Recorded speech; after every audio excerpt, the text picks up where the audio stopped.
Break کے بعد ایک بار پھر آپ کی خدمت میں حاضر ہیں. بقیہ سوالات آگے خدمت میں پیش کرتے ہیں.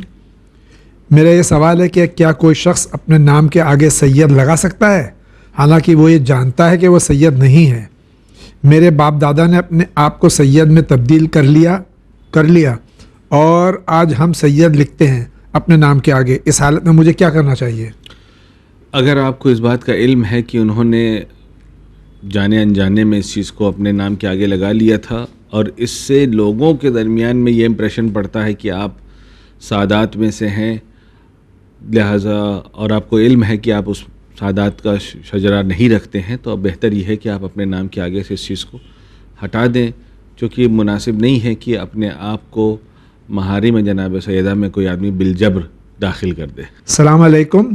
میرا سوال جاوید بھائی یہ ہے کہ کیا شیعہ مذہب میں بدیہ بکرے کی قربانی ہو سکتی ہے، یعنی خصی بکرے کی؟ جی چونکہ جو قربانی ہمارے یہاں جو ہمارے وطن میں ہوتی ہے یہ تمام کی تمام قربانی مستحب قربانی ہے، لہٰذا یہاں پر اگر ایسے بکرے کی کہ جو اس کے اندر نقص پایا جاتا ہے اگر اس کی قربانی دیں تو قربانی ہو سکتی ہے، کوئی حرج نہیں ہے. یہ شرائط کہ جانور بے عیب اور بے نقص ہونا چاہیے وہ حجاج کرام جو مینا کے میدان میں موجود ہیں وہ ان کے لیے واجب ہے کہ جس جانور کی وہ قربانی دیں وہ کسی طریقے کے عیب اس کے اندر پایا نہیں جانا چاہیے. السلام علیکم. علیکم السلام.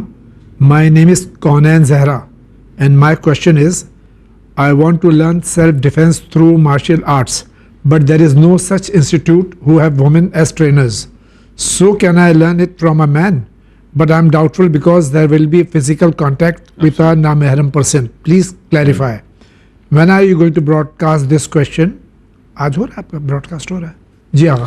بالکل ایسی جہاں پر اس بات کا امکان ہو کہ نامحرم کے ساتھ واسطہ پڑے گا تو ایسی جگہ جانا جائز نہیں ہے، چونکہ یہاں پہ کوئی ایمرجنسی نہیں ہے جی کہ مثلاً بنا اس کے ہماری جان کو کوئی خطرہ ہے. لہٰذا آپ کوشش کریں کہ آپ کوئی ایسا انسٹیٹیوٹ ڈھونڈیں جہاں پر آپ کو کوئی خاتون سیلف ڈیفینس سکھانے والی مل جائے تو وہاں آپ اپروچ کریں، چونکہ یہاں پر شریعت صرف وہاں پر آپ کو اجازت دیتی ہے جہاں پر جان کا مسئلہ ہو، تو اس لیے میڈیکل ایشوز میں جو ہے وہاں اجازت ہے، ادروائز اس کے علاوہ کہیں پر بھی اس طریقے کی اجازت نہیں ہے. شکریہ. سلام علیکم. السلام. ایک سوال ہے، شوہر کو غیر نامحرم لڑکیوں میں انٹرسٹ لینے کی بات کرتے ہیں، لڑکیوں سے ملتے ہیں، مجھے کچھ حل بتائیے. آپ اس بات کو ان کے سامنے رکھیں اور خود مردوں کو اس بات کا خیال ہونا چاہیے کہ ایک فاصلہ جو محرم اور نامحرم کے درمیان کا ہوتا ہے اس کا ہمیشہ خیال رکھنا چاہیے، اس کا پاس رکھنا چاہیے.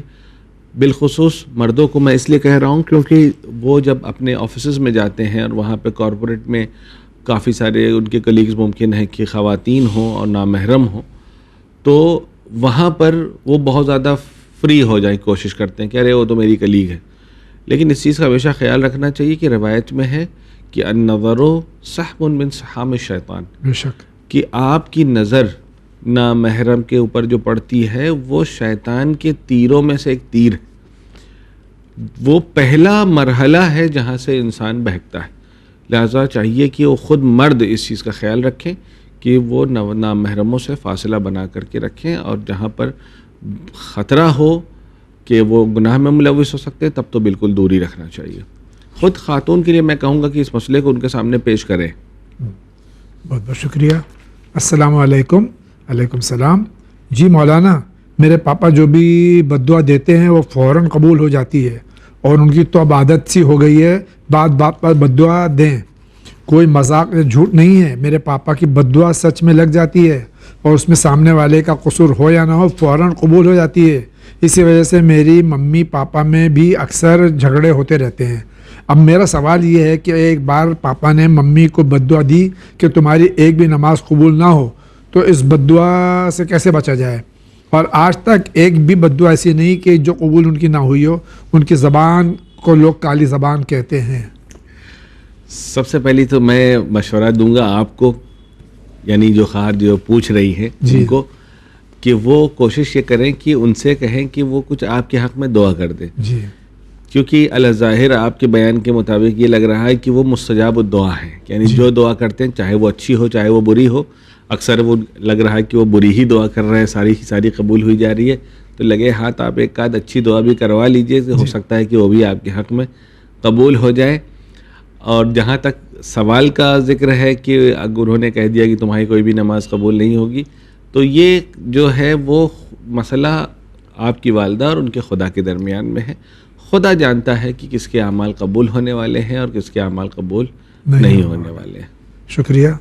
السلام علیکم. علیکم السلام. میرا سوال ہے کہ جو کلر ہیئر کو کراتے ہیں وہی کلر نیلز کو بھی لگاتے ہیں مہندی بنا کر، کیا اس میں نماز صحیح ہو جائے گی؟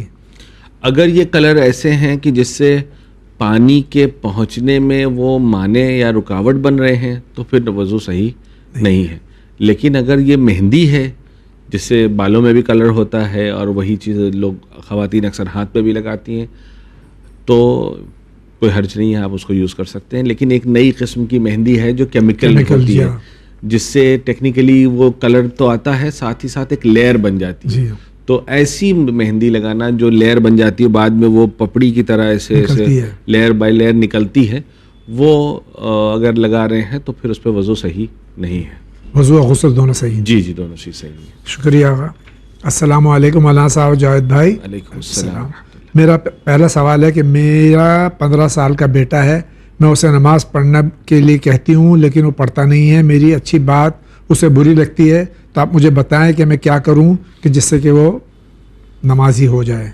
دیکھیں جہاں تک مسئلہ ٹین ایجرز کا ہے، یہ تمام پیرنٹس کے لیے میں عرض کرنا چاہتا ہوں.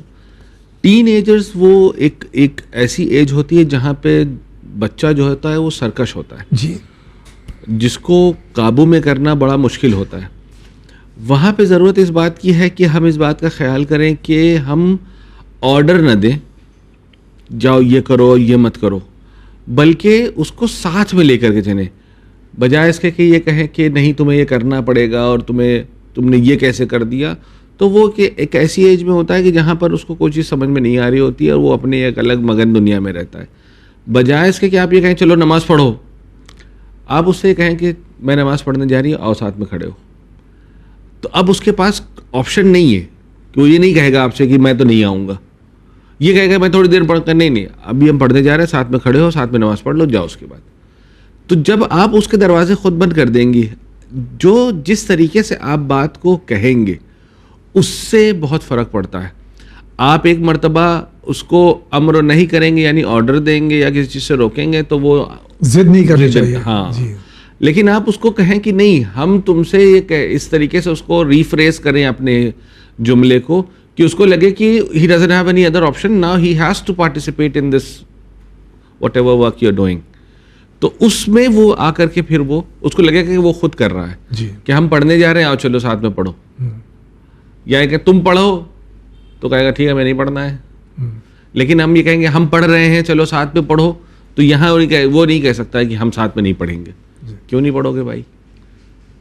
تو اس طریقے سے آپ اپنے بچوں کو دیکھیں کہ جہاں پہ اس کو لگنا چاہیے کہ یہ جو کام وہ کر رہا ہے یہ اس کا خود کا ڈیسیجن ہے، نہ کہ کسی اور کے کہے ہوئے حکم کی وہ تعمیل کر رہا ہے.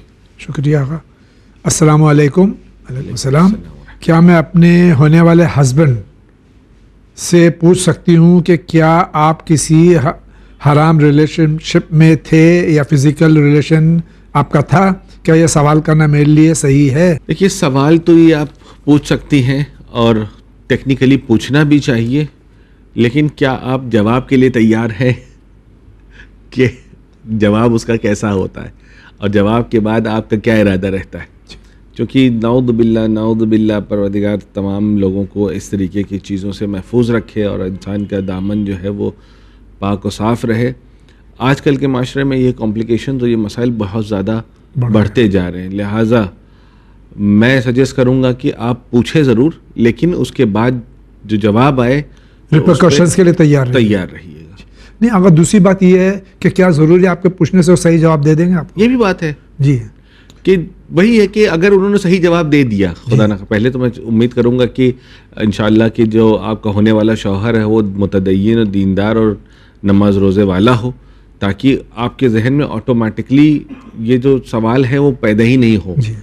اور اگر خدا نخواستہ ہے تو آئی ووڈ سجیسٹ کہ آپ پہلے سے ہی آپ یہ پوچھ لیجئے, بلکہ کہ جو مسائل بعد میں آنے والے ہیں وہ پہلے ہی آ جائیں, اور اپنے ڈیسیجنس کو آپ چینج کرنا چاہیں تو وقت رہتے چینج کریے. بعد میں خدا نخواستہ زندگی میں بہت سخت مراحل ہوتے ہیں اور سخت فیصلے لینے پڑتے ہیں, اور اس وقت کے حالات کچھ اور ہو جاتے ہیں. ایک مسئلے کا اور جواب دے دی, اسی سے تعلق ہے کہ اس نے اگر جو انہوں نے کہا وہ خدا نخواستہ اس میں عیب ہو اور اس نے اللہ سے توبہ کر لیا ہو, تو کیا اپنے گناہ کو کسی کے سامنے بیان کرنا صحیح ہے؟ اگر اس نے توبہ کر لیا ہے, دیکھیے توبہ کے بھی تو وہی مطلب ہے کہ پھر دوبارہ نہیں کرے گا. اگر وہ توبہ کر لیتا ہے اور اپنے گناہ کا اقرار ان کے سامنے نہیں کرتا ہے اور توبہ سچا توبہ ہے, تو کوئی حرج نہیں ہے. کہ کیونکہ ظاہر سی بات ہے کہ جو گناہ اس نے کیا ہے اس کی سزا صرف اور صرف خدا دینے والا ہے. بے شک ہم اور آپ کو اختیار نہیں ہے, لیکن وہ توبہ بھی سچا توبہ ہو. ورنہ اکثر یہ ہوتا ہے کہ وقتی طور پر باتوں کو چھپا لیا گیا اور بعد میں, جیسے ابھی 2 سوال پہلے تاکہ وہ دوسرے میں انٹرسٹڈ ہیں, تو یہ تقریباً سوالات ایک جو ہے وہ پری میرج اور ایک پوسٹ میرج ہے. تو خدا نخواستہ ایسا نہ ہو. اللہ سب کو محفوظ رکھے. بس السلام علیکم. علیکم السلام. مولانا صاحب, میرا پہلا سوال یہ ہے کہ بچوں کے ہاتھوں میں کالا دھاگا باندھنا اور ماتھے پہ کالا ٹیکا لگانے کا کیوں نظر سے بچنے کے لیے بہت سے بڑے بھی ہاتھوں میں کالا دھاگا باندھ کے رکھتے ہیں, کیا یہ صحیح ہے؟ اس سے صحیح میں کیا نظر نہیں لگتی؟ اور اگر یہ بات صحیح نہیں ہے تو پلیز کوئی صحیح طریقہ بتائیے جس سے نظر سے بچا جا سکے, یا اگر نظر لگ جائے تو اس سے کیسے ہٹایا جائے, پلیز بتائیے. اگر خدا نخواستہ کسی کو نظر لگ جاتی ہے یا نظر سے محفوظ رہنا چاہے, سب سے پہلی چیز یہ کہ اگر کسی کو نظر لگ جائے یا نظر سے محفوظ رہنا چاہتا ہے تو چھٹے امام فرماتے ہیں کہ جب کبھی ہم, خاص طور پہ والدین کے لیے ہے, کیونکہ کہا جاتا ہے کہ والدین کی نظر سب سے زیادہ لگتی ہے اپنے بچوں کو, تو جب کبھی اپنے بچوں کو کوئی ادا ان کی بہت پسند آتی ہے یا کوئی چیز بہت اچھی لگتی ہے, تو اسی وقت یہ کہنا چاہیے کہ ماشاء اللہ لا قوت الا باللہ العلی العظیم. اس چیز کو مستقل دہرائے, 3 مرتبہ کہا جاتا ہے کہ اس کو پڑھے اور پڑھ کر کے بچے کے اوپر دم کر دے تاکہ اس کو کوئی نظر نہ لگے. اور دوسرا جو ہے وہ آیت وَيَكَادُ الَّذِينَ جو وَيَّكَاد کے نام سے کافی مشہور و معروف ہے, سورہ قلم کی آخری 2 آیات ہیں, اس کو جو ہے وہ مستقل پڑھنا چاہیے جس سے نظر جو ہے وہ دور ہو جاتی. یہ 2 طریقے ہیں جو شریعت نے ہمیں بیان کیا ہے. اس کے علاوہ ٹیکا لگانا, کالا دھاگا, ہرا دھاگا, لال دھاگا, یہ الگ الگ علاقے کے الگ الگ قسم کے الگ الگ رنگ پائے جاتے ہیں. میں نے دیکھا ہے, ہرا بھی دیکھا ہے, لال بھی دیکھا ہے, لال اور یلو ملا ہوا بھی دیکھا ہے, اور کالا بھی دیکھا ہے. یہ تمام چیزیں ہیں, یہ ہمارے یہاں کی ایجاد ہے. یعنی سفید نہیں دیکھا؟ سفید میں نے نہیں دیکھا. میں نے بھی نہیں دیکھا. جی, تو یہ فی الحال 2-3 کلر جو ہے کافی مارکیٹ میں رائج ہے. یہ وہ کلرز ہیں, اس کلر کے دھاگے باندھنے کے. اب جو بھی اس کے پیچھے فلسفہ ہو, شریعت کا اس سے تعلق نہیں ہے. ممکن ہے کہ لوگوں کی عقیدت ہو جس کی وجہ سے ان کو یہ محسوس ہوتا ہو کہ اس کام سے نظر سے محفوظ رہتے ہیں. تو ایک طریقہ یہ ہو گیا آپ کی عقیدت کا جس سے شریعت سے تعلق نہیں ہے. ایک جو میں نے آپ کے سامنے عرض کیا جسے معصوم نے بیان کیا ہے وہ یہی ہے کہ ایک ماشاء اللہ لا قوت الا باللہ العلی العظیم پڑھے زیادہ سے زیادہ, ایک سورہ وَيَّكَاد پڑھے. یہ 2 آیتیں ہیں, اس کو پڑھے. انشاءاللہ اس سے ہر طریقے کی بری نظر سے محفوظ رہتا ہے. بری نظر کا انکار نہیں ہے, بے شک ہے, بلکہ معصوم سے روایت ہے کہ قبرستانوں میں اکثر وہ دفن ہیں جو بری نظر کے شکار ہیں. تو بری نظر لگتی ہے اور بے شک لگتی ہے, اور اس کا طریقہ بھی بیان کیا گیا ہے کہ ان طریقوں سے آپ محفوظ رہ سکتے ہیں. بہت بہت شکریہ. صدقہ بھی نکالنا چاہیے. دوسرا سوال یہ ہے کہ رات میں بال میں کنگھی کرنا کیسا ہے؟ رات میں آپ بال میں کنگھی کر سکتے ہیں, کوئی حرج نہیں ہے. تیسرا سوال یہ ہے کہ اگر کوئی پردیس میں رہتا ہو اور آن لائن نکاح کرایا جائے جس سے رشتہ حلال ہو جائے, پر پردیس سے آنے سے کے بعد اگر چاہے کہ سامنے بھی ایک نکاح اور ہو جائے تو کیا یہ صحیح ہے؟ دیکھیں, ضرورت نہیں ہے. آپ آن لائن شاپنگ کرتے ہیں, سامان گھر آ گیا, آپ نے آن لائن پیمنٹ کر دیا, جو ڈیلیور کرنے آیا تو اس کو دوبارہ پیسے دیتے ہیں کیا کہ ایک بار پھر دے دیں, وہ مزہ نہیں آیا, پتہ ہی نہیں چلا کہاں سے چلا گیا, تو یہ ہم اپنی طرف سے پھر سے دے دیں. تو آپ جتنی بار بھی دیں گے اس کی ضرورت نہیں ہے, بات ختم ہو گئی. ایک بار آپ نے عقد کے صیغے جاری کر دیے, وہ آپ کے عقد میں آ گئے, کام ختم ہو گیا. شکریہ. میں 10 سال سے بہت بڑی گناہ میں ہوں, کیا میرے گناہ معاف ہو سکتے ہیں؟ کیا عمل کرنا ہوگا؟ آپ کو حقیقتاً بیٹھ کر کے پروردگار کی بارگاہ میں توبہ کرنا ہوگا, اور توبے کا مطلب یہ ہوتا ہے کہ اقرار گناہ اور استغفار گناہ اور انکار از تکرار گناہ. جی یعنی پہلی چیز یہ کہ آپ سے گناہ ہوا ہے, اس کو اکنالج کرنا جی, اللہ کے آگے سے, اللہ کے سامنے. جی جی. ہمارے یہاں وہ مسیحیوں والا نہیں ہوتا ہے کہ جا رہے ہیں ہم, کنفیس کر دیں. کنفیشن کا کوئی سسٹم ہمارے یہاں نہیں ہے. صرف کنفیشن آپ کا پروردگار کے سامنے ہونا چاہیے. یعنی اقرار کریے کہ ہاں مجھ سے گناہ ہوا ہے. یہ سب سے اہم مرحلہ ہے. اکثر ہم لوگ کہتے ہیں پروردگار ہمارے گناہوں کو معاف کر دے. بھائی آپ کو تو یعنی آپ نے اتنا بھی زحمت نہیں کی کہ آپ اپنے گناہ کو اکنالج کرتے. یعنی بس یہ کہہ دیا تو آپ کو تو سب پتہ ہی ہے, سب معاف کر دیے, زیادہ ٹائم نہیں ہے ہمارے پاس. تو کم سے کم جب انسان توبہ کرے تو اپنے ایک ایک گناہ کو یاد کرے اور اس کا اقرار کر کے پروردگار کی بارگاہ میں استغفار کرے, طلب مغفرت کرے, اور یہ وعدہ کرے کہ یہ دوبارہ نہیں ہوگا. اسے کہتے ہیں توبہ. اگر کوئی انسان یہ کام کرتا ہے تو ظاہر سی بات ہے کہ پروردگار کی رحمت بہت بڑی ہے. آپ کا گناہ جتنا بھی بڑا ہے, پروردگار کی رحمت اس سے کہیں زیادہ بڑی ہے. لہٰذا کوئی بھی گناہ بڑا نہیں ہے جب تک کہ آپ توبہ کا دروازہ کھلا رکھیں. تو آپ یہ نہ سمجھیں کہ ہمارا گناہ اتنا بڑا ہو گیا کہ پروردگار اسے معاف نہیں کر سکتا ہے, بلکہ قرآن میں تو سری آیت ہے لا تقنطوا من رحمت اللہ, کہ اللہ کی رحمت سے نا امید نہیں ہونا چاہیے. اس سے بڑا کوئی گناہ نہیں ہے. شکریہ. السلام علیکم. علیکم السلام. سوال یہ کہ راستے میں سڑک کے کنارے اگر کوئی قیمتی چیز مل جائے تو اس کا استعمال کرنا کیسا ہے؟ ارے باپ رے باپ, یہ تو بہت خطرناک چیز ہے. جتنی جلدی ہو سکے اس چیز سے دور کریں. جی. اس کی وجہ کیا ہے؟ کیونکہ اس کا جو پروسیس ہے جی وہ بہت ٹیڑھا ہے. آپ نے ایک چیز اٹھا لی, بڑی خوبصورت دکھ رہی تھی, یا آپ کو خلوص چاہیا کہ نہ جانے کس کی ہوگی, بیچارہ چھوڑ. جہاں اس چیز کو شریعت پہ کہتے ہیں لقطہ. لقطہ یعنی چھوٹ گیا کوئی سامان, کھو گیا, کھویا ہوا سامان, بچھڑا ہوا سامان. اگر کہیں آپ کو سڑک کے کنارے کوئی چیز مل رہی ہو جو پڑی ہوئی ہو, اس کو للہ وہیں چھوڑ دیجئے, کیونکہ دا مومنٹ آپ نے اس کو اٹھایا اب آپ کی ذمہ داری ہے کہ اس کے مالک کو ڈھونڈیے. سال بھر مسجدوں میں اس علاقے میں اعلان کروائیے کہ یہ کس کا ہے, کس کا ہے, کس کا ہے. اگر اس کے بعد بھی اس کا مالک نہ ملے تو یا تو اس چیز کو یا تو اس کی, اگر آپ یوز کرنے کی بات کر رہے ہیں کہ ہم یوز کر سکتے ہیں, اگر آپ کو یوز کرنا ہے تو اس چیز کے برابر قیمت آپ راہ خدا میں صدقہ دیجئے جس کا وہ مال ہے اس کی طرف سے. اور اگر وہ 1 سال 2 سال کے بعد وہ پیدا ہو گیا اور مل گیا, کہا کہ بھائی میں نے سنا تھا کہ آپ اعلان کروا رہے تھے اور میری مثلاً جاب جو ہے سعودی میں تھی, 2 سال کے بعد ہم واپس آئے ہیں, تو اب آپ کو وہ سامان اسے واپس کرنا پڑے گا. اور اب اس کا کیا ہوگا, جو صدقہ دے دیا وہ اب ان کے اکاؤنٹ سے ڈیبٹ ہو کر کے آپ کے اکاؤنٹ میں کریڈٹ ہو جائے گا. تو لہٰذا ایسی چیز سے بالکل دور رہیے. یا یقین ہو آپ کو کہ آپ پہنچا سکتے ہیں تو یہ زحمت اٹھائی کیوں رہے پھر آپ, بالکل آپ دور رہیے ایسی چیزوں سے. السلام علیکم مولانا. علیکم. ہماری شادی ہونے والی ہے, یعنی جو سوال ہے ان کی بات کر رہا ہوں میں. انشاءاللہ ماشاءاللہ شادی شدہ جوڑوں کے بہت مسئلے پیش آتے ہیں جو پوچھنے میں شرم آتی ہے, تو پلیز چینل ون سے گزارش ہے کہ ان مسئلوں پر ضرور پروگرام بنائیں تاکہ جوانوں کی رہنمائی ہو. یہ آپ کا مشورہ, آپ کا سجیشن ایڈمن تک پہنچ چکا ہے. انشاءاللہ دیکھیے اس پہ پوری کوشش کریں گے کہ اس مسئلے پہ ہم توجہ دیں اور ایسا کوئی پروگرام بنائیں انشاءاللہ. اس پہ ایک چیز بہت ضروری ہے اور ہمارے یہاں ابھی تک ان چیزوں کا رواج نہیں پایا جاتا, جسے کہا جاتا ہے پری میرج کاؤنسلنگ. اس میں دونوں افراد ہونے چاہیے, یعنی کوئی مذہبی رہنما بھی ہو, کوئی عالم بھی ہو, پلس کوئی پروفیشنل کاؤنسلر بھی ہو جو آپ کو کاؤنسل کر سکے. چونکہ بہت سارے مسائل ایسے ہیں ہمارے نوجوانوں کے یہاں جو ابھی شروع میں توجہ نہیں دیتے ہیں. شروع میں تو بس یہ رہتا ہے شادی ہونے والی ہے, کپڑے کہاں سے سلوانے ہیں, جوتے کیا پہننے ہیں, اور سہرے کا کلر کیا ہوگا, اور شیروانی کہاں سے سلوانی ہے, سارا ہم و غم یہ ہوتا ہے. یہ تو سوچا ہی نہیں کہ یہ بارات کے بعد کیا ہونے والا ہے. جس دن آپ کی زندگی شروع ہونے والی اس کے بعد کے مسائل کیا ہوں گے, اس کے بارے میں ہماری توجہ ہے ہی نہیں.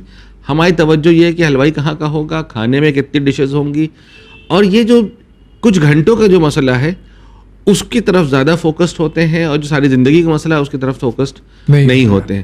تو ہم اور میں یہ چاہوں گا کہ سجیسٹ کرنا کہ شرم آدمی تب کرے جب ضرورت ہو.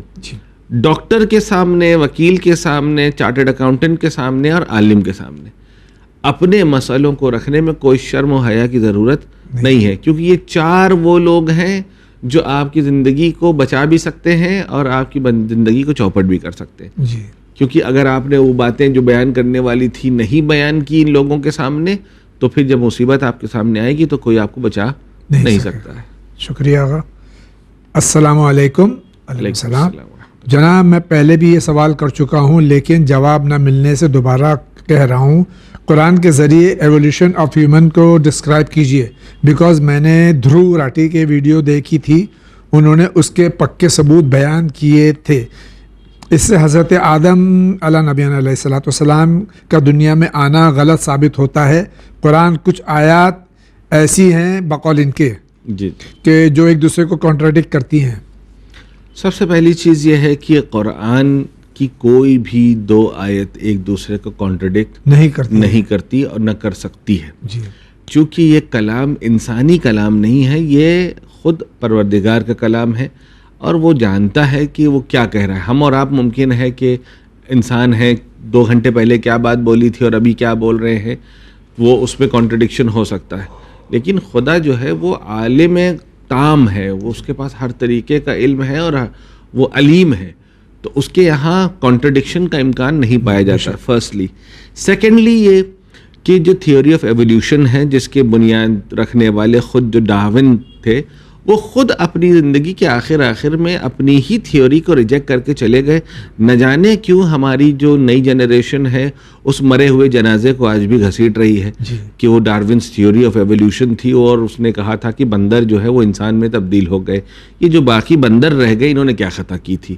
انسان تو آج بندر حرکتیں کر رہا ہے لیکن بندر انسان نہیں بن پا رہا. جی ایک تو یہ مسئلہ ہے. دوسرا مسئلہ یہ ہے کہ آپ نے کیا کیا ہے کہ آپ مائکروسکوپ کے نیچے یہ رکھنا چاہتے ہیں کہ سوائے اس ایولیوشن کے کوئی دوسرا راستہ ہو ہی نہیں سکتا ہے کہ جہاں پر انسان کامل ایک بن کے سامنے آ جائے, جبکہ یہ کام قرآن نے بارہا یہ بات کہی ہے کہ جب کسی نے کہا کہ بار الہ تو کیسے انسان کو خلق کرے گا, جب مر کے چلے گئے ہیں ان کو دوبارہ کیسے زندہ کرے گا, تو قرآن نے کہا کہ دوبارہ زندہ کرنا مشکل ہے کہ شروع میں بنا کسی چیز کے پیدا کرنا مشکل تھا. جب ہم نے بنا کسی چیز کے اس کو پیدا کر دیا تو پیدا ہونے والی چیز کو دوبارہ سے ریکریٹ کرنے میں کون سی مصیبت ہے. تو اس کا مطلب یہ ہے کہ ہم اپنے ذہن کو اس تھیوری کے اندر الجھانے کی ہمیں ضرورت نہیں ہے. پروردگار اتنا قادر ہے کہ وہ جناب آدم کو آؤٹ آف دا تھن ایئر جسے انگریزی میں کہا جاتا ہے وہاں سے وہ پیدا کر کے روئے زمین پہ بھیج. اس کو ایولیوشن کی ضرورت نہیں کہ وہ دھیرے دھیرے دھیرے دھیرے مجبور ہے. اچھا یہ سوال مجھے یہ جاننا ہے کہ ناقہ صالح کے بارے میں کیا کہیں گے؟ وہ کس چیز سے بنا تھا؟ قرآن میں اس کا ذکر ہے کہ جناب صالح نے جو ہے وہ پہاڑ کے اندر سے اونٹنی کو باہر نکال دیا تھا. اس کو تو کسی نے نہیں پیدا کیا. جب ایک اونٹنی پیدا ہو سکتی ہے ایک نبی کے کہنے پہ, تو خدا ایک نبی کو پیدا نہیں کر سکتا ہے؟ بے شک. تو ضرورت ہی نہیں ہے ہم اتنا زیادہ الجھنے کی. خدا نے بہت صاف صاف کہا ہے کہ ہم نے جناب آدم کو پیدا کیا, فرشتوں سے کہا سجدہ کرو, اور ہم نے ان کو زمین پر جو ہے بھیج دیا, کام ختم ہو گیا. اب آپ اپنے بارے میں اس کو جسٹیفائی کرنے کے لیے کہ کیسے ہو سکتا ہے, نہیں سمجھ میں آ رہا. جو چیز آپ کی سمجھ میں نہیں آ رہی ہے اس کا مطلب یہ تھوڑی نہ ہے کہ ہو نہیں سکتی. ہماری سمجھ میں کمی ہے. جی بے شک, بہت بہت شکریہ. السلام علیکم. وعلیکم السلام. میں جاننا چاہتی تھی قرآن میں احادیث میں علم کی بہت بات آتی ہے, پر کون سا علم, اسلامی علم یا دنیاوی یا دونوں؟ اور آج کا ایسا دور ہے کہ جہاں وومنس بھی فائنینشلی انڈیپینڈنٹ ہونا چاہتی ہیں, تو ان کے لیے بتائیے کیسے کتنا حجاب کر سکتی ہیں, باہر جا سکتی ہیں, حالانکہ پہلے بھی ہم سب جان چکے ہیں, پھر بھی ڈیٹیل میں بتا دیں. اور آن لائن پلیٹ فارمز جیسے یوٹیوب, انسٹا, اس پر بھی کافی ویمن ہیں, ان کے بارے میں بتائیے, یا کتنی حد تک کر سکتے ہیں وغیرہ وغیرہ. سب سے پہلے جہاں تک کی بات ہے ایجوکیشن کی، یہ جو تقسیم ہم نے کی ہے دین اور دنیا کی، یہ ہم نے کی ہے.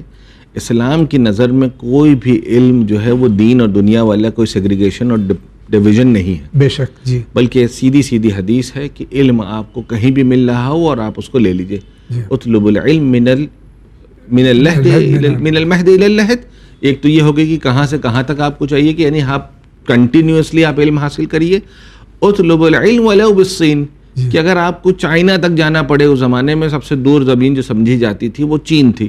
پیغمبر نے کہا اگر آپ کو چائنا بھی جانا پڑے تو وہاں تک جائیے، اگر آپ کو وہاں علم حاصل ہو رہا ہو، علم مل سکتا ہو.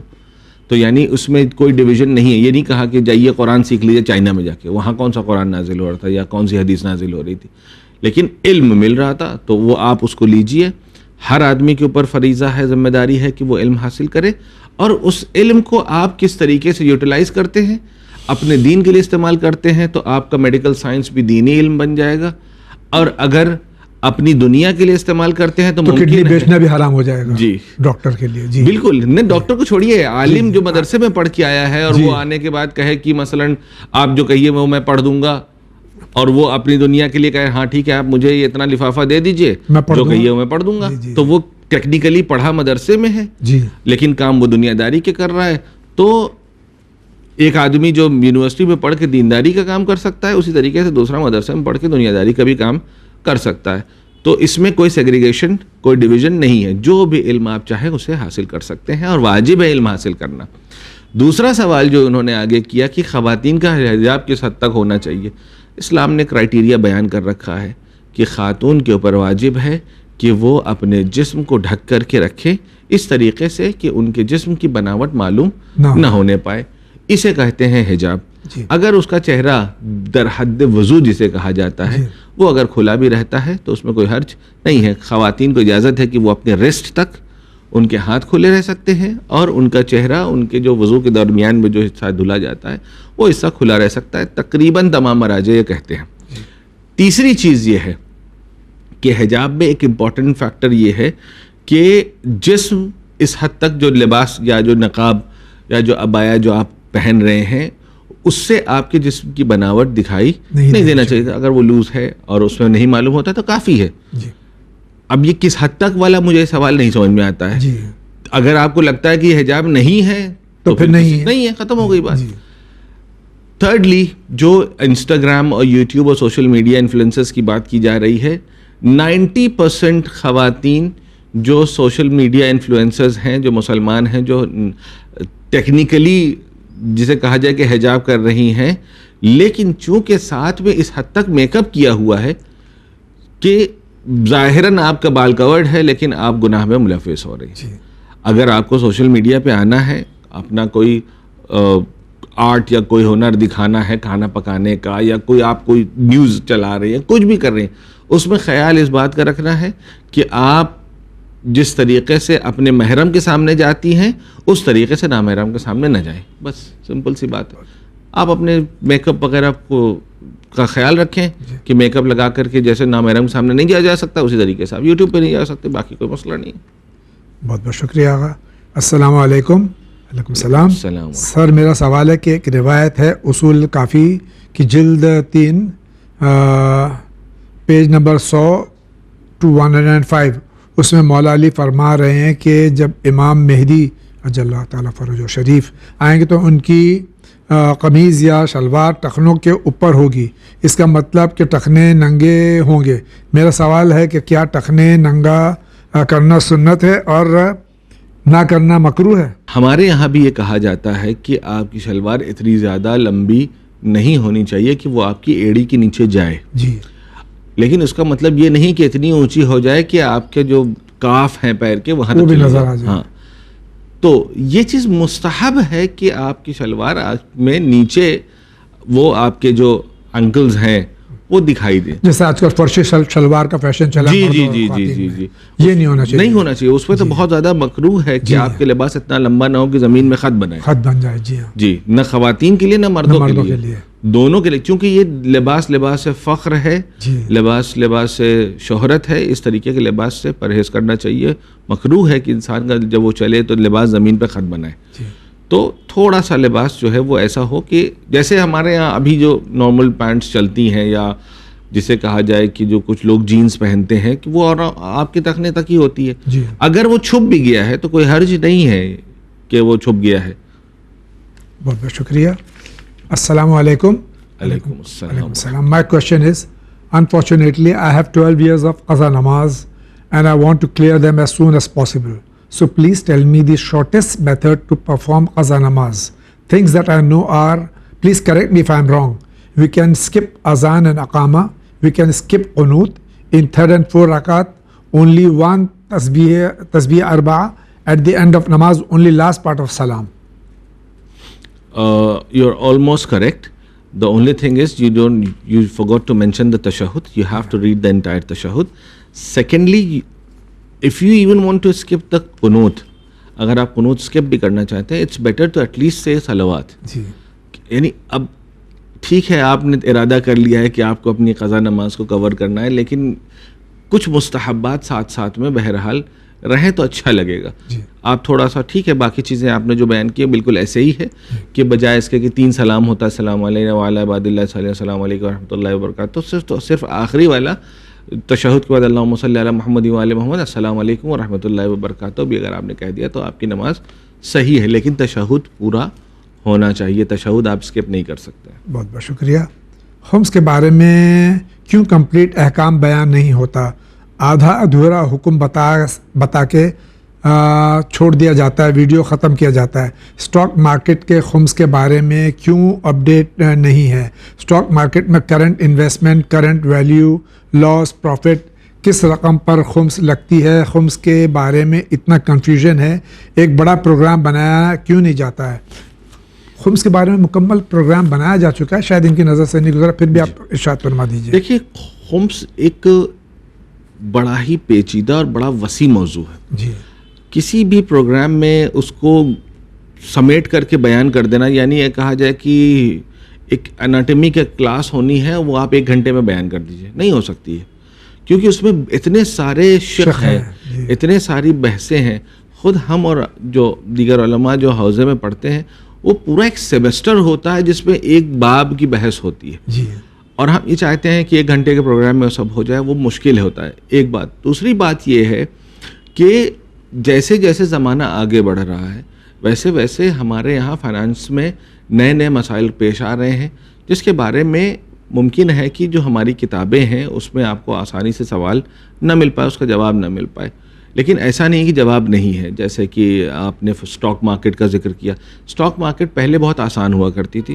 اس میں سوال یہ آتا تھا کہ کیا ہم اسٹاک مارکیٹ میں انویسٹ کر سکتے ہیں کہ نہیں کر سکتے, تو اس میں جواب یہ ہوتا تھا کہ آپ انویسٹ کر سکتے ہیں بشرطی کہ آپ ایسے اسٹاکس میں انویسٹ نہ کریں کہ جو حرام چیزوں کو بیچنے خریدنے میں بزنس کرتی ہو. مثلاً آپ شراب میں یا انٹرسٹ والے چیزوں میں یا بینک میں اس طریقے کے اسٹاک نہ خریدیے. آپ ٹاٹا اسٹیل ہے یا کوئی ایئر لائنس ہے یا کوئی اس طریقے کی جو چیزیں ہوتی ہیں کموڈیٹیز والی, کھانے پینے کی چیزیں ہیں, اس میں آپ انویسٹ کر سکتے, کوئی حرج نہیں ہے. لیکن اب جیسے جیسے اسٹاک مارکیٹ آگے بڑھا, اب اس میں آیا میوچول فنڈ میں انویسٹمنٹ کر سکتے ہیں کہ نہیں کر سکتے ہیں, فیوچرز میں کر سکتے ہیں کہ نہیں کر سکتے ہیں, آپشن ٹریڈنگ کر سکتے ہیں کہ نہیں کر سکتے ہیں, انٹرا ڈے کر سکتے ہیں کہ نہیں. تو اب یہ جو نئے نئے مسائل آ رہے ہیں تو مسئلہ کیا ہوتا ہے کہ اکثر عوام جو ہے جب علماء کے پاس جاتی ہے, یہ ایک بہت مبتلا بے مسئلہ ہے, میں عرض کرنا چاہوں گا. وہ یہ ہے کہ جب عوام جاتی ہے تو وہ بجائے اس کے کہ مسئلے کو سمجھائے, وہ مولانا سے کہتی ہے مولانا صاحب یہ بتائیے کہ ہم آپشن ٹریڈنگ کر سکتے ہیں کہ نہیں کر سکتے. اب مولانا صاحب کے فرشتوں کو نہیں پتا کہ آپشن ٹریڈنگ کیا چیز ہے. Not every one of them, لیکن اکثر جو علماء ہیں ان کو اس کی ڈیٹیلس نہیں معلوم ہے کہ آپ کیا بات کر رہے ہیں. تو انہوں نے کہا یہ کیا ہوتا ہے؟ کہا کہ حضور یہ ہم اسٹاک مارکیٹ میں شیئر خریدتے بیچتے ہیں, کیا یہ کر سکتے ہیں؟ انہوں نے کہا کہ ہاں کوئی مسئلہ نہیں ہے, آپ کر سکتے ہیں. لیکن آپ نے یہ نہیں بتایا کہ آپ آپشن ٹریڈنگ کی بات کر رہے ہیں, کہ فیوچر کی بات کر رہے ہیں, کہ میوچول فنڈس کی بات کر رہے ہیں. کیونکہ یہ جو تمام چیزیں ہیں آپ انٹرا ڈے کر سکتے ہیں, کوئی حرج نہیں ہے, آپ فیوچرز کر سکتے ہیں, کوئی حرج نہیں ہے, لیکن آپ آپشن ٹریڈنگ نہیں کر سکتے. جی بالکل. کیوں؟ جس کو پتا ہے کیوں نہیں کر سکتے ہیں وہ آپ کو دلیل, مجھے پتا ہے کہ آپ نہیں کر سکتے کیونکہ اس میں پیسے ڈوبنے کا زیادہ خطرہ ہوتا ہے. جس جگہ پر باقاعدہ اگر آپ اس کو سمپل فارم میں دیکھیں گے تو اس کو باقاعدہ آپ کو یہ ملے گا کہ یہ ایک طریقے کا جوا ہے. جی کہ جہاں پہ آپ نے ایک پرائس کو فکس کیا ہے اور آپ یہ چاہتے ہیں اگر یہ پرائس ہٹ کیا تو مجھے فائدہ ہوگا, اور اگر ہٹ نہیں کیا تو سارا کا سارا پیسہ چلا جائے گا, بھلے ہی وہ تھوڑا سا ہی کیوں نہ ہو. جی لاٹری میں بھی تو یہ ہوتا ہے, 10 روپے کا ٹکٹ خریدا ہے 2 ملین مل رہا ہے, کیسے مل رہا ہے؟ 10 روپے کے بدلے میں 10 روپے ملنا چاہیے. جی اور دوسری چیز میں کیا ہے آپشن میں کہ آپ یو ڈزنٹ اون اینی تھنگ, جی آپ اونر نہیں ہے. جی فیوچر میں یہ ہوتا ہے کہ آپ نے اون کیا ہے اس پرائز کو, آپ نے میوچل فنڈ میں آپ نے فنڈس پہ پیسے انویسٹ کیے ہیں, جی لیکن یہاں پہ آپ نے کوئی چیز آپ اون نہیں کرتے. اگر اون کر رہے ہوتے تو 100% پیسہ ڈوب نہ جاتا. جی تو یہ جو آپشن ٹریڈنگ ہے یہ الاؤڈ نہیں ہے. باقی جو دوسرے طریقے کی ٹریڈنگ آپ اسے کر سکتے ہیں, انٹرا ڈے کر سکتے ہیں, آپ فیوچر میں انویسٹ کر سکتے ہیں, میوچل فنڈ میں انویسٹ کر سکتے ہیں, کوئی حرج نہیں ہے. اور جو جہاں تک خمس کا مسئلہ ہے, تو جو انویسٹمنٹ آپ کر رہے ہیں, چونکہ investment considered as a saving, yes, تو وہ پیسہ جو آپ انویسٹ کر رہے ہیں وہ پیسے پہ آپ کو خمس دینا ہوگا. جو آپ کا پروفٹ آئے گا جس دن آپ اس کو انکیش کریں گے, میوچل فنڈ میں انویسٹ کیا, 5 سال کے بعد آپ نے ہر سال 10 ہزار روپے لگائے, تو 50,000 آپ نے خود لگایا, اس 50,000 پہ آپ کو خمس دینا پڑے گا. جو آپ کو اس کے اوپر میچور ہونے کے بعد جو پیسے ملیں گے اس پہ آپ کو اس سود کے اوپر, اس پروفٹ کے اوپر آپ کو 1 سال کی مہلت ہوگی. آپ اگر اس میں سے 1 سال تک وہ پیسے باقی رہ گئے تو اس پہ دینا ہوگا, اور اگر خرچ ہو گئے تو کوئی خمس نہیں دینا. انشاءاللہ اس مسئلے پہ ہم ایڈمن سے گفتگو کریں گے اور پوری مفصل ایک پورا ایپیسوڈ اس پہ بنائیں گے انشاءاللہ, اس میں آپ کو زحمت دیں گے انشاءاللہ. السلام علیکم مولانا صاحب جاوید بھائی. علیکم السلام. میرا ایک مسئلہ ہے کہ میں کپڑے جس طرح آپ نے دکھایا پاک کر لیتی ہوں, لیکن کپڑے پاک ہونے کے بعد میں اس میں سے میلا سا پانی نکلتا رہتا ہے, اور پھر میرا دل مطمئن نہیں ہوتا, لیکن کیونکہ یہاں پانی کی قلت ہے تو اس طرح پانی بہت زیادہ ہوتا ہے. اب آپ مجھے بتائیں مجھے کیا کرنا چاہیے, پلیز جواب ضرور دیجیے گا. دیکھیے, سب سے پہلی چیز میں عرض کروں کہ پاک ہونا اور صاف ہونا الگ یہ چیز, 2 الگ الگ چیز ہے. گندا ہونا اور نجس ہونا یہ 2 الگ چیزیں ہیں. ضروری نہیں ہے کہ جو چیز صاف ہو وہ پاک بھی ہو. جی, مثال کے طور پر خدا نخواستہ کسی گھر میں چھوٹے بچے ہیں, کہیں پر انہوں نے پیشاب کر دیا, آپ نے اس کو ہاتھ سے اور کسی کپڑے سے پوچھ دیا, بالکل صاف ہو گیا, تو یہ صاف تو ہو گیا ہے, پاک نہیں ہوا. پاک نہیں ہوا. جی, اسی طریقے سے ممکن ہے کہ ایک مزدور ہے, وہ کہیں پہ کام کر رہا ہے, مزدوری کر رہا ہے, اس کے کپڑے پہ پینٹ لگا ہوا ہے, اس کے کپڑے دھول سے اٹے ہوئے ہیں, وہ نماز پڑھنا چاہتا ہے, تو اس کے کپڑے گندے ضرور ہیں لیکن نجس نہیں ہے. جی, دھول مٹی اٹے ہوئے کوئی مسئلہ نہیں ہے, پاک ہے. گندے ہیں لیکن پاک ہے. اسی طریقے سے جب ہم کوئی لباس اگر وہ نجس ہو گیا ہے, اس کو ہم نے دھویا, دھونے کے بعد اگر نجاست جو عین نجاست ہے وہ برطرف ہو گئی اور اس کو ہم نے نچوڑ دیا 2-3 مرتبہ, اس کے بعد یہ پاک ہو گیا. اب بھلے ہی گندا رہے یا پانی گندا نکلتا رہے, اس سے ہم سے کوئی تعلق نہیں ہے. وہ گندا الگ ہے لیکن یہ پاک ہو چکا ہے. شکریہ آقا. السلام علیکم. علیکم السلام. میں نے آپشن ٹریڈنگ کے متعلق سوال کیا تھا, اس کا جواب ابھی آپ دے چکے ہیں, تو مہربانی کر کے مجھے اس کا جواب دے دیجئے, پریشان ہوں. ابھی جواب آپ نے. آپشن ٹریڈنگ تنہا ایک ایسی ٹریڈنگ ہے جو کہ جائز نہیں ہے. آپ فیوچر میں انویسٹ کریے, آپ انٹرا ڈے کریے, آپ میوچل فنڈ میں انویسٹ کریے, آپ اسٹاک بائی کریے, اس کو بیچیے, کوئی حرج نہیں ہے, لیکن آپشن ٹریڈنگ جائز نہیں ہے. شکریہ آقا. السلام علیکم. علیکم السلام. میں نے پوچھا تھا کہ خمس کی رقم سہم امام تک پہنچانا ضروری ہے, اگر پہنچانے کا کوئی ویلڈ راستہ موجود نہ ہو, یا تمام رقم کسی غریب مستحق سید کو دے سکتے ہیں؟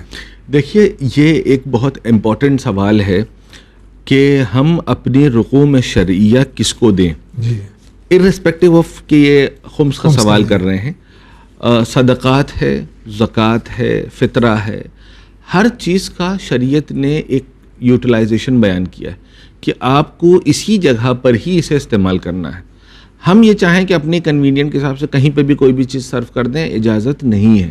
مثلاً سہم آپ نے خمس نکالا, خمس کے 2 حصے ہوتے ہیں, ایک سہم امام ہے, ایک سہم سادات ہے. سہم سادات سوائے سادات کے کسی کو نہیں دیا جا سکتا, صرف مستحق سادات کو جائے گا. اگر کوئی آدمی, اچھا ہاں, یہ آپ نے اچھی کنڈیشن بیان کی, کیونکہ کسی کا میرے پاس فون آیا اور انہوں نے بتایا کہ وہ سہم سعادات تو میں نے فلاں صاحب کو دے دیا, ان کو ان کے بزنس میں کافی لاس ہو گیا تھا. تو میں نے کہا کہ کیا انہوں نے کہا تھا کہ وہ مستحق بھی ہو گئے ہیں کہ آپ چونکہ بزنس کر رہے ہیں تو اس کا مطلب ہے کہ الحمدللہ ٹھیک ٹھاک ان کی صاحب حیثیت ہیں, تو آپ نے ان کو, ہر کسی سید کو نہیں دینا ہے, مستحق کی شرط ہے اس میں کہ وہ ڈیزرونگ ہو, واقعاً فقیر ہو. فقیر کا مطلب یہ نہیں کہ کٹورا لیے ٹہل رہا ہو, فقیر کا مطلب شریعت یہ کہتی ہے کہ ایک ایسا آدمی جو اپنے سال بھر کے ایکسپنسز کو ٹھیک سے کیری نہیں کر پا رہا ہے, جائز ایکسپنسز کو, جی جائز ایکسپنسز کو. لوگ تو خیر وہ کچھ زیادہ ایکسٹراویگنٹ ہو جاتا ہے, وہ سب نہیں, جو جائز ہے. بچے کی فیس نہیں جمع کر پا رہا, اگر بیچارہ گھر رینٹ پہ رہتا ہے تو رینٹ نہیں ادا کر پا رہا ہے, گھر کے جو مسائل ہیں اس کو کنٹرول نہیں کر پا رہا ہے, اس کے ہاتھ سے اس کی فائنینشیل سچویشن تھوڑا بگڑ گئی ہے, تو یہ مستحق ہے. اس کے ہاتھ میں کٹورا ہونا شرط نہیں ہے فقیر کے لیے. اسی طریقے سے جو سہم امام ہے, سہم امام کے لیے پہلی شرط یہ ہے کہ اس کو یا تو ایسے ادارے کو دیا جائے جن کے پاس اجازہ موجود ہے, جیسے آپ کا چینل وین ہے, ویلڈ اجازہ, جی خیر اس کو چھوڑیے, ویلڈ اجازہ جن کے پاس ہو اور جو ویلڈ کام کر رہے ہوں. سہم امام کا استعمال صرف ایسی جگہ پر ہو سکتا ہے جو جنرل پبلک کے بینیفٹ کے لیے استعمال ہوتا ہو. انڈیویجول کو نہیں دیا جا سکتا. کوئی غریب ہے اس کو دے دیا نہیں دے سکتے, کیونکہ وہ ایک انڈیویجول ہے. ایک ایسا ادارہ جو کہ ایک ایسا کام کر رہا ہو جو جنرل پبلک کو جس سے بینیفٹ پہنچتا ہو, مطلب ایک اسکول چل رہا ہے, وہاں پہ دے دیا, وہاں پہ لوگوں کو فائدہ پہنچ رہا ہے, یا جیسے کسی مدرسے میں دے دیا, یا جس کے پاس اجازہ ہو مرجع کا. جی مرجع کا اجازت تو شرط ہے. جی ہاں. اس کے علاوہ میں ان کو بتا رہا ہوں کہ کہاں کہاں یوز ہو سکتا ہے. کہ اگر کوئی انڈیویجول کہے کہ مجھے اجازت ہے مجھے دے دیجیے, بھائی آپ کرتے کیا ہیں, معلوم نہیں کیا کرتے ہیں, تو آپ اپنا پیسہ تو چاہے تو اس پہ خرچ کر سکتے ہیں, یعنی وہ انڈیویجول اپنا پیسہ کہاں خرچ کرتا ہے وہ اس کا خود ذمہ دار ہے, لیکن دوسرا اس کو دے نہیں سکتا ہے. اسے خود اپنے پیسہ خرچ کرنے کی اجازت ہے کہ وہ کہاں خرچ کر رہا ہے, اگر اس کو اجازت ہے تو یہ وہاں جائے گا. اب اکثر میں نے سنا کہ کہنا نہیں چاہیے لیکن بڑے عجیب سا میرے لیے تھا, کسی نے کہا کہ مولانا صاحب وہ کافی دنوں سے میں ہمارے گھر پہ کوئی مستحق آیا نہیں, تو کافی سارا صدقے کا پیسہ جمع ہو گیا, میں سوچ رہا ہوں کہ مجلس کر کے اس کا تبرک بانٹ دوں. تو صدقہ جو ہے وہ اگر آپ کے پاس آپ نے مثلا صدقہ نکالا, یہ بہت امپورٹنٹ ہے سمجھنا. ہم اکثر کیا کرتے ہیں, ہم اپنے گھر سے باہر, ابھی میں نکل کے آ رہا تھا تو میں نے نکال کر کے صدقہ ایک باکس بنایا ہوا اس میں ڈال دیا. یہ صدقہ ہم نے نکال تو دیا ہے, دیا نہیں, ابھی پہنچا نہیں ہے. جب تک کہ یہ پیسہ مستحق کے ہاتھ پہ نہیں پہنچے گا تب تک گویا یہ ادا نہیں ہوا. اس کی سادی سی ایگزامپل یہ ہے, مثلا سال کے اینڈ میں ہمیں انکم ٹیکس فائل کرنا ہے اور 20,000 روپے انکم ٹیکس پے کرنا ہے, ہم نے نکال کر کے 20,000 روپے رکھ دیا ہے, رکھا ہوا ہے, پتہ چلا ہم نے جمع ہی نہیں کیا, گورنمنٹ کی طرف سے نوٹس آ گیا کہ بھائی کیوں نہیں جمع کیا, حضور رکھال کے رکھا تھا, کہ وہ نہیں ہم کو پہنچائیے آپ, جب تک پہنچے گا نہیں تب تک وہ آپ کا کنسیڈر نہیں ہوگا.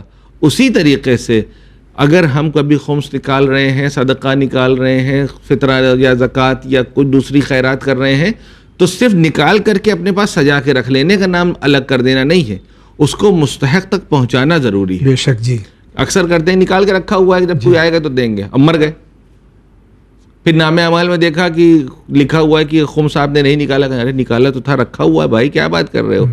فرشتوں کا ہاں رکھا ہوا ہے لیکن وہ پہنچا نہیں ہے. تو اس کو جتنی جلدی ہو سکے اس کو مستحق تک پہنچا دینا چاہیے. شکریہ آقا. سلام. علیکم السلام. میرا کویشچن ہے کہ دولہا جو صحرا پہنتا ہے اس کا اسلام میں کیا حکم ہے؟ کوئی حکم نہیں ہے. دوسرا سوال, میں نے دیکھا ہے کہ بندہ آیا مسجد اور اس نے بنا صحرا اتارے ہی نماز ادا کر دی. صحرا پہننا اتنا ضروری ہے کیا نماز کے لیے بھی نہیں اتار رہا ہے؟ سب سے پہلی چیز یہ ہے کہ اسلام میں صحرے کا کہیں کوئی ذکر نہیں ہے. یہ ہمارا لوکل ہندوستانی ٹریڈیشن ہے جہاں پر ہم نے دوسری اقوام سے اس ٹریڈیشن کو لے لیا ہے اور ہمارے یہاں صحرا پہنایا جانے لگا ہے. وَإِلَّا اسلام سے اس صحرے سے کوئی تعلق نہیں ہے. دوسری بات, اگر جب ہم نماز پڑھ رہے ہیں اور ہمارے پیشانی اور ہمارے سجدگاہ کے درمیان میں کوئی چیز اگر آ رہی ہے تو ہمارا سجدہ صحیح نہیں ہے. جی مثلا یہاں تک کہ کسی کے بال لمبے ہیں یا بہت فلفی بہت ہی سافٹ بال ہوتے ہیں, کبھی کبھی سجدہ کرنے گئے تو بال سامنے ڈھک کے آ گئے اور ہم نے سجدہ کیا اور ہماری پیشانی اور ہمارے سجدگاہ کے درمیان میں ہمارا بال آ گیا, جی تو اب یہ جو بال آ گیا ہے تو ہمارا سجدہ صحیح نہیں ہوا, کیونکہ ہماری پیشانی نے سجدگاہ کو چھوا ہی نہیں. جی ہماری پیشانی نے چھوا ہمارے بالوں کو, جی تو یہ سجدہ صحیح نہیں ہے. اگر ایسے کسی نے نماز ادا کی اس کی نماز صحیح نہیں ہے. ہو سکتا ہے کہ وہ سوچ رہا ہو کہ یہ آخری سجدے ہیں, پروردگار کی جلدی جلدی کرو. اور السلام علیکم. علیکم السلام. مولانا صاحب اور جاوید بھائی, میری آخری فلائٹ ہے, حج کی امید ہے, اس سے پہلے اس کا جواب مل جائے گا. مجھے ہائیڈروسیل کا پرابلم ہے, ایسی حالت میں میں بغیر انڈر ویئر کے رہوں تو تکلیف ہوتی ہے, تو کیا میں بغیر سلے کپڑے کی لنگوٹ پہن سکتا ہوں احرام کے لیے؟ انشاءاللہ دعا گو ہوں. اللہ آپ سب کو چینل ونگ تمام اراکین کو حج نصیب کرے. الہی آمین. بنا سلا ہوا اگر کپڑا ہے اور اس کی آپ لنگوٹ بنا کے پہننا چاہتے ہیں تو پہن سکتے ہیں, لیکن بہتر یہ ہے کہ جہاں پر بھی پاسبل ہو اس کو بھی آپ اوائڈ کریں, کیونکہ بہتر یہ ہے کہ احرام میں صرف 2 ہی کپڑے ہوں. بہت بہت شکریہ. ناظرین کرام, اسی کے ساتھ آج کے اس ایپیسوڈ کا وقت ختم ہوا چاہتا ہے. انشاءاللہ زندگی رہی تو پھر آپ سے ملاقات ہوگی. آغا آپ کا بہت بہت شکریہ تشریف لائے. آپ کو بہت شکریہ, جزاک اللہ. زندگی رہی میری انشاءاللہ تو آپ سے پھر ملاقات ہوگی. تب تک کے لیے اجازت دیجیے. وآخر دعوانا ان الحمدللہ رب العالمین.